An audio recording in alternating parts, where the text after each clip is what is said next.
9 langkah jitu menang dalam strategi branding calon di Indonesia, panduan lengkap untuk membangun citra yang melekat di hati pemilih. Branding politik bukan sekadar soal logo, warna, atau slogan.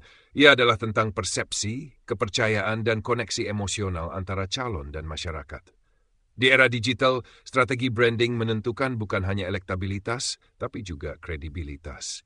Dalam video ini, kita akan membedah 9 langkah jitu membangun branding calon yang kuat, autentik, dan relevan dengan konteks sosial Indonesia saat ini.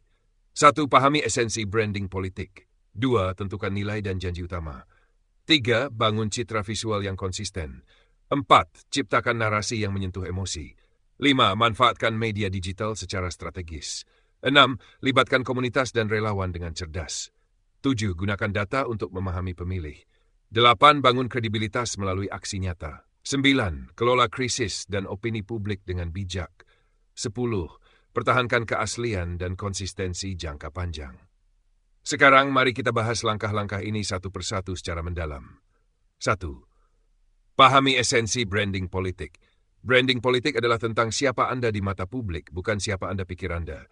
Esensinya adalah menciptakan persepsi yang konsisten dan kredibel. Dalam konteks politik Indonesia, branding bukan hanya promosi individu, tapi juga simbol kepercayaan sosial. Pemilih cenderung memilih sosok yang mereka rasakan dapat mewakili nilai, aspirasi, dan harapan mereka.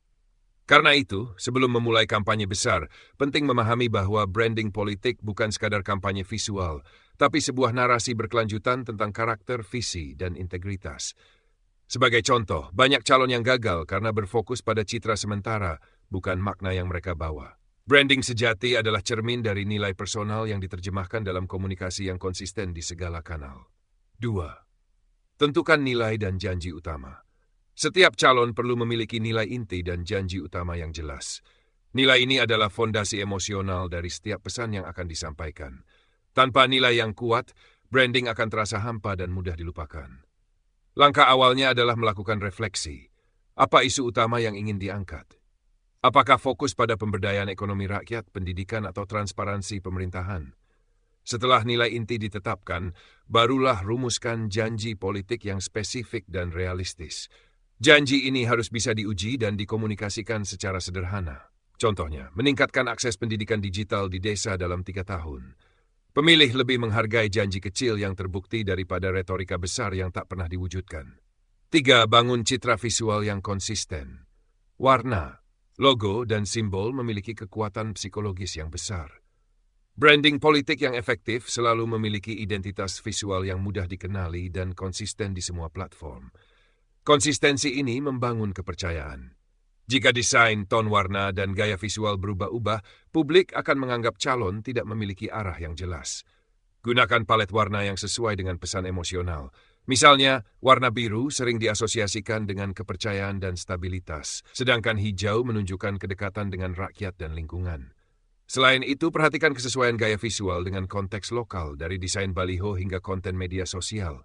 Desain yang terlalu asing bisa terasa tidak dekat dengan masyarakat. 4. Ciptakan narasi yang menyentuh emosi. Narasi adalah jantung dari branding politik. Orang tidak hanya mendengarkan fakta, mereka mengingat cerita. Cerita membuat nilai menjadi hidup. Calon yang punya kisah perjalanan autentik akan lebih mudah diingat publik. Misalnya, kisah perjuangan dari latar sederhana menuju posisi kepemimpinan, asalkan disampaikan dengan jujur dan relevan. Narasi ini sebaiknya disusun berdasarkan 3 elemen: tantangan yang dihadapi, nilai yang dipegang, dan hasil nyata yang diperjuangkan. Jangan lupa menambahkan unsur empati. Pemilih ingin tahu bukan hanya apa yang akan dilakukan calon, tapi juga mengapa ia peduli. 5. Manfaatkan media digital secara strategis. Media sosial adalah medan utama branding modern. Namun keberhasilan bukan hanya soal viralitas, tapi strategi komunikasi. Gunakan setiap platform sesuai karakter audiensnya. Instagram dan TikTok efektif untuk pesan visual dan emosional, sementara X, Twitter, dan LinkedIn bisa digunakan untuk wacana dan ide kebijakan. Gunakan storytelling pendek, video pendek berdurasi 30-60 detik, infografis, dan live interaction. Interaksi langsung membangun kesan personal. Selain itu, pantau data engagement untuk melihat apa yang benar-benar menarik perhatian masyarakat. Jangan memaksakan gaya kaku di platform yang mengutamakan spontanitas. Libatkan komunitas dan relawan dengan cerdas. Branding politik yang kuat tidak dibangun sendirian. Relawan dan komunitas lokal adalah penggerak nyata yang bisa memperluas jangkauan pesan. Beri mereka ruang untuk ikut membentuk narasi. Misalnya, melalui konten buatan relawan atau kegiatan sosial berbasis komunitas. Strategi ini tidak hanya memperluas jangkauan, tapi juga menumbuhkan rasa memiliki. Ketika orang merasa terlibat, mereka bukan hanya pendukung, mereka menjadi duta merek politik. Gunakan pendekatan bottom-up, bukan top-down. Dengarkan aspirasi mereka dan berikan ruang partisipasi yang nyata, bukan sekadar simbolik. 7. Gunakan data untuk memahami pemilih. Data adalah fondasi strategi branding modern. Dengan riset yang baik, calon bisa memahami segmentasi pemilih, preferensi, dan isu yang paling relevan. Mulailah dengan data demografis dari lembaga seperti BPS untuk memahami struktur usia, pendidikan, dan lokasi.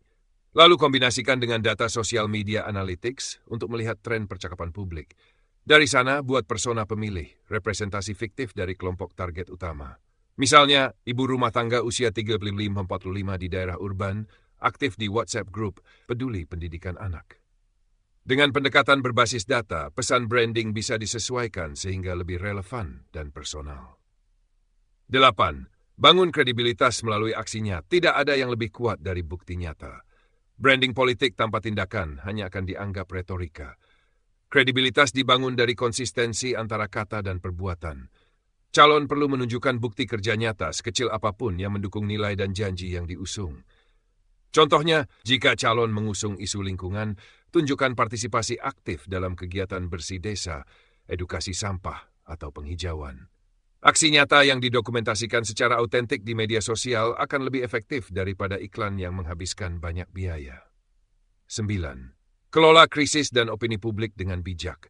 Setiap figur publik pasti menghadapi kritik atau bahkan krisis. Kuncinya bukan menghindari, tapi mengelola dengan transparan. Ketika isu negatif muncul, respon cepat dan jujur jauh lebih baik daripada diam. Gunakan pernyataan singkat yang menekankan fakta, tanggung jawab, dan solusi. Selain itu, pantau percakapan online menggunakan alat analitik untuk mendeteksi sentimen negatif sejak dini. Strategi ini membantu mencegah krisis reputasi yang lebih besar. Dalam dunia digital, keterbukaan seringkali menjadi bentuk kekuatan. 10. Pertahankan keaslian dan konsistensi jangka panjang. Branding yang efektif bukan sprint, tapi maraton. Setelah momentum kampanye berakhir, citra harus tetap dijaga. Keaslian menjadi modal utama. Publik dapat merasakan ketulusan dari gaya komunikasi yang konsisten. Pertahankan gaya bicara, nilai, dan komitmen yang sama di setiap fase perjalanan politik, baik menang maupun kalah. Bangun hubungan jangka panjang dengan masyarakat melalui kegiatan sosial, komunikasi terbuka, dan keberlanjutan program. Karena pada akhirnya, branding politik bukan hanya untuk menang, tapi untuk dipercaya. Referensi Badan Pusat Statistik, BPS, BPSD, World ID, World Bank, worldbank.org, Komisi Pemilihan Umum, Investopedia, KPU, investopedia.com, UNESCO Communication and Information Sector, UNESCO Log. Terima kasih sudah menyimak video ini sampai akhir.